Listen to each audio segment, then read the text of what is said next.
This is a way to push more capital into Gary's innovation, which was what we call water credit, which was basically taking Muhammad Yunus's ideas of microfinance and applying them to the water sector. And as simple as it sounds, in retrospect, it was quite a bit of a thought leap for the microfinance institutions at the time, because it wasn't an income generating loan, but it was an income enhancing loan, in that by connecting people to an existing utility, you were buying their time back. So rather than have to go out and wait in line for water with a jerry can, they could stay working at a job because now they had a tap connected directly into their home. Are you making a difference? Is it in the sense that the size and scale? Right. Is it making a difference? Well, listen. If you look at everything in terms of that, then nobody's going to get out of bed in the morning. Right. But here, so to give you an idea. Okay, so we reached our first 1 million people with these solutions in 2012. We're hitting over 1 million a quarter now. So we're at 16 million people that we've reached. So if you ask me that question, I would say to 16 million people, they would give you a definitive yes. Well, and it's better than what's in second place, right? Because we've tried this from a charity approach, right? Yeah. Now we have leveraged from the capital markets $1.1 billion that fund these loans.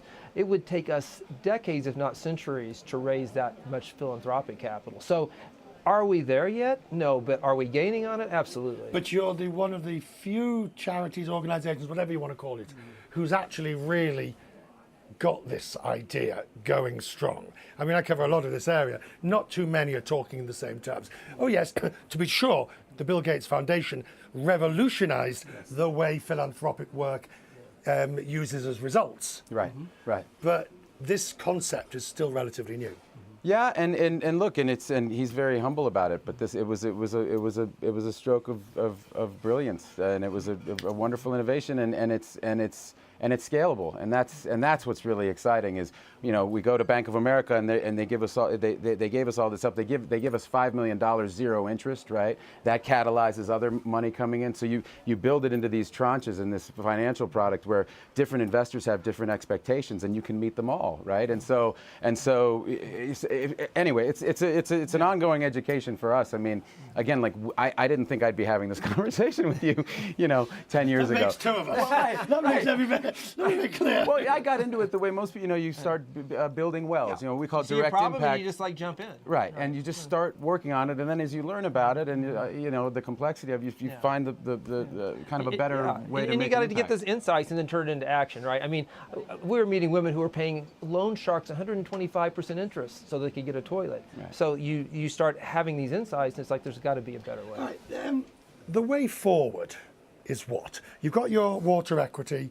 You've got, but what do you do for the next? Well, hopefully, it won't be 2 years before we meet again to discuss it. I hope not. But what will you be telling me then? Well, the World Bank identified, I think it was 500 million people who could be reached with this model, right? And so that's a lot of work to do. And so we've projected, and we're well on target to hit, for water.org, 60 million people by 2023. And so we're just going to keep, as Bill Clinton said to us years ago, he looked at the model. This is before we reached 1 million people, and he goes, this is going to work. He goes, just you run those numbers up. Keep running those numbers up, and he's right. I mean, that's really what we've been doing and what we'll continue to do.